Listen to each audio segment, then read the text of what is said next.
ములుగు జిల్లాలో పెద్ద పులుల సంచారం స్థానికంగా కలకలం రేపుతోంది. ములుగు వెంకటాపూర్ పరిధిలోని బీట్లలో పెద్ద పులులు తిరుగుతున్నట్లు గ్రామాల ప్రజలు సమాచారం ఇవ్వడంతో Mulugu forest range officer Doli Shankar ఆధ్వర్యంలో పెద్ద పులుల అడుగులను గుర్తించారు. Forest range officer Doli Shankar ఆధ్వర్యంలో 20 మంది ఫారెస్ట్ బీట్ అధికారులు పాదముద్రలు గుర్తిస్తున్నారు.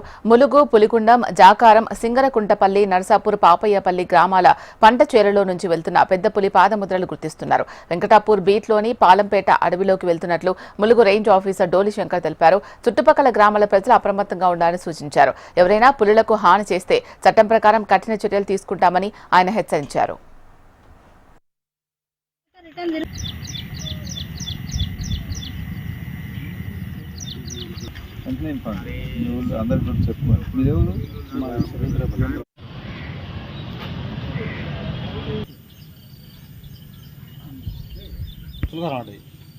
అంటే తిన్నది కాదు, ఇక్కడ చూపించినట్టు.